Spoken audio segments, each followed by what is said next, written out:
People linked by destiny will always find each other. Toss a coin Who is to your Jennifer? witcher, oh valley of plenty, oh valley of plenty, oh.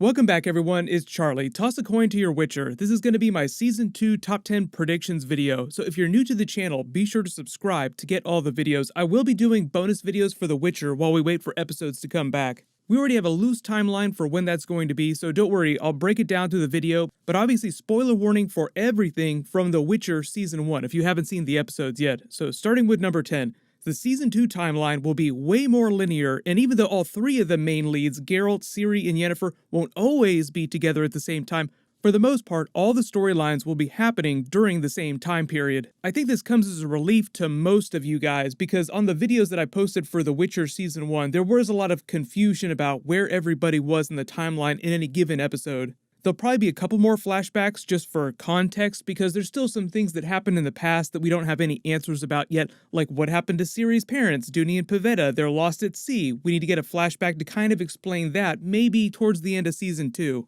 This season, you all probably noticed that the timelines were different for each character though. So Ciri started in present day, Geralt started a couple years before she was born, and then Yennefer's timeline started a couple decades before that.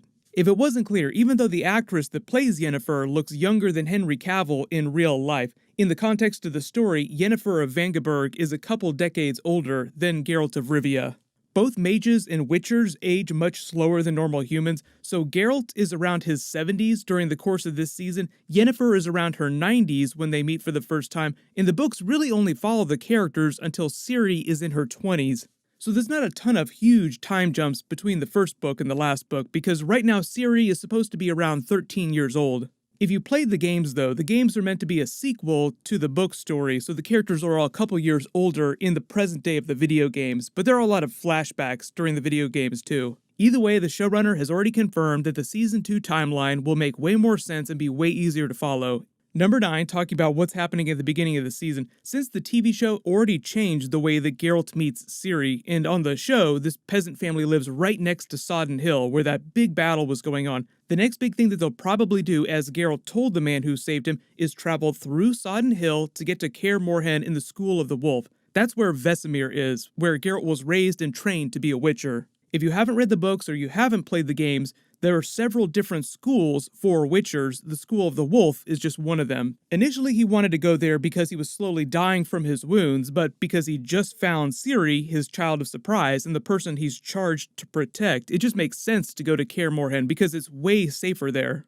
Number 8, on the way through Sodden Hill, they'll also probably try to find Yennefer. There were a couple of reasons why Ciri said, "Who's Yennefer?" when they met in the woods, even though Ciri herself has never heard Yennefer of Vengerberg's name spoken out loud. She probably didn't even know she existed to the last few episodes. The reason why she says her name, though, is 1, probably because of her elder blood, powerful magic giving her visions and dreams that she doesn't totally understand. In the books, Ciri's crazy powers give her really dark dreams, so she's probably thinking to herself, why do I keep hearing this name Yennefer in my head and in my dreams? Who is this person that I keep thinking about?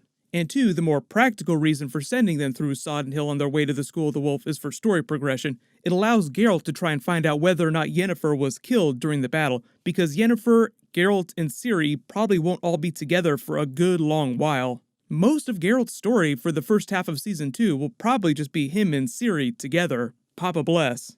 But number 7, because we are going to the School of the Wolf, we'll probably meet Vesemir for the first time on the show. We didn't see his character during Season 1 because the closest we got there was when we saw the flashbacks of Geralt's mother, Visenna, leaving him at their doorstep, so to speak. If you've been on Twitter the last couple of days too, you probably saw Mark Hamill was tweeting about it. Ever since they announced Netflix was doing a Witcher series, people were tweeting at Mark Hamill that he should be Vesemir. He's never read the Witcher books, never played the games, so he has no idea what the Witcher story is or who Vesemir is, but as you can see, he's totally down to play him. Even the showrunner, Lauren Hisrich, made it seem like she was going to reach out to him. So if his schedule works out with their shooting days for Season 2, which is sometime next spring, we could totally see Mark Hamill Vesemir. If you're not familiar with the character, Vesemir is just a much older witcher who taught Geralt and helps teach Ciri in the books, so he's sort of soft retired from regular witcher monster hunting duties and spends most of his time at the School of the Wolf as an instructor.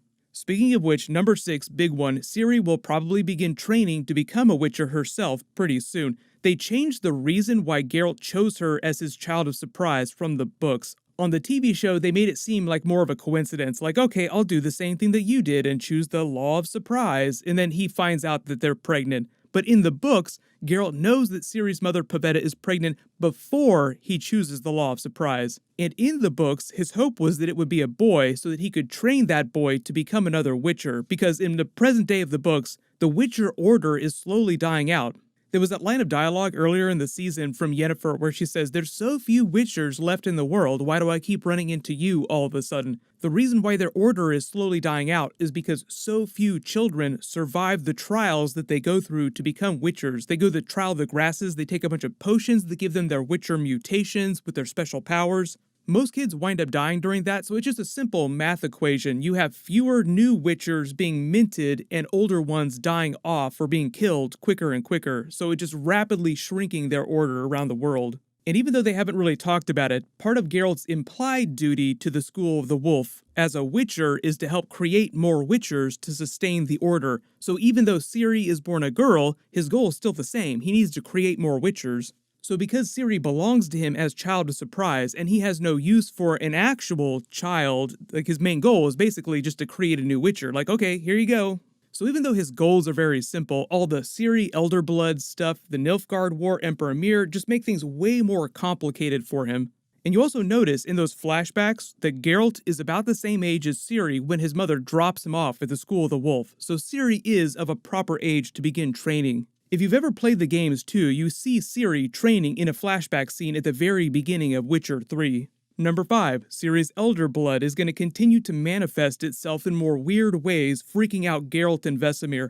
We've already seen her use her abilities without trying, just completely Hulk out on these brigands. She has no control over them, she doesn't know anything about her special bloodline, so they'll need someone like Yennefer or Triss or another mage to explain how Ciri's powers work, what it all means, and why she's even more important now than she was before. Because you have to remember that even without the Elder Blood and the special magical powers, Ciri is already a really important person because she's the rightful heir to the throne of Cintra, and through her grandmother's marriage to this guy, to the Skellig, and that's not even the end of it. Through her father, Duny, she's also heir to a much larger territory, which we can't really talk about without getting into spoilers, so if you have read the books or played the games, please do not post spoilers for Ciri's father, Duny.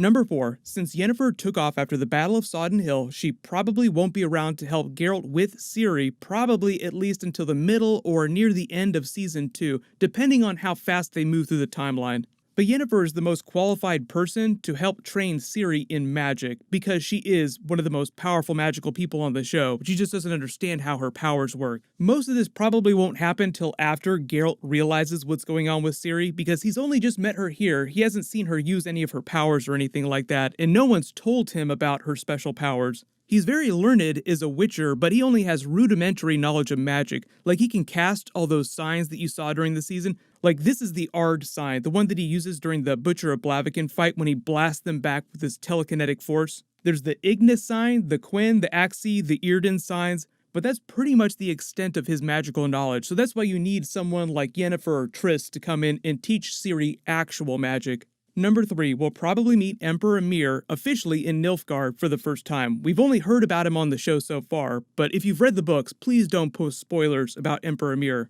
He's the one who ordered the attack on Sodden Hill. He's the one that Fringilla keeps referring to as the White Flame, quote-unquote, in the last few episodes. He ousted the usurper from his throne, and he's been reforming Nilfgaardian politics and cleaning house since retaking his throne the last couple of years. He's also the one who ordered Cahir, this character here, to bring Ciri to him at the beginning of the season. When you think about all the stuff he's responsible for this season, he does kind of come off like a villain, but he does have a good reason for doing what he's doing that we might not find out about till a little bit later. But because it's meant to play like a big reveal, like I said, please no spoilers about Emperor Emhyr in the comments. Number 2, we'll learn more about the mage Vilgefortz, who we saw in the final few episodes of Season 1. He seemed like he was fighting against Nilfgaard on the side of the Brotherhood of Sorcerers. They kept referring to how battle-hungry he was and how much time he'd spent making war. He had that big fight with Cahir, even though he lost. I know a lot of people were upset about that because Vilgefortz is way more powerful than that in the books. He would have never lost to Cahir. but he seems like he's a good character fighting for the Brotherhood. But then there's this last scene with him that we saw in the finale that's super important because, like he said, supposed to be fighting to defeat Nilfgaard, then why does he brutally kill one of his fellow mages from the Brotherhood when he asks for his help? If it wasn't clear, Vilgefortz is killing one of the good guys here. That's why you see all these other dead Nilfgaardian soldiers around him. Help me, bro, then he just bludgeons him to death.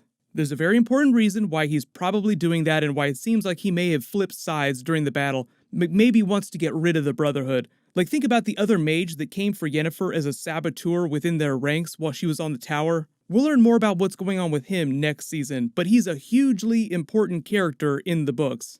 In number 1, finally, we'll also learn how all these disparate events during Season 1 are connected and how Ciri is at the center of everything. The disappearance of her mother and father, Duny and Pavetta, the fall of Cintra, the Nilfgaardian Wars, the Battle of Sodden Hill, Vilgefortz, Emperor Emir, the Dryads, and the Elder Blood. It's all connected and Ciri is at the center of everything.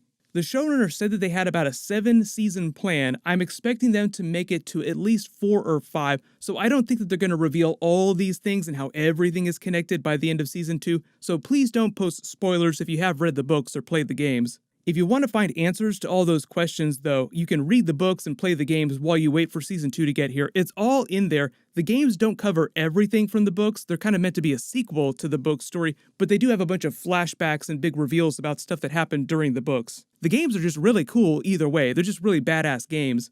Right now, the Season 2 release date won't be till 2021, but I'm assuming it'll be summer 2021 or later because the Game of Thrones prequel series will probably release in spring 2021, and I don't think that Netflix wants The Witcher to have to compete with that, so expect them to plan around the Game of Thrones prequel, which will probably run from April to June. I'll keep doing bonus videos through the next week or so leave all your video requests and big questions and predictions for Season 2 on the video. Everyone, click here for all my Witcher Netflix episode videos and Easter eggs, and click here for my Mandalorian Season 2 teaser video and Easter eggs. Thank you so much for watching. Everybody toss a coin to your Witcher. Toss a coin to your Witcher, O Valley of Plenty, O Valley of Plenty, oh.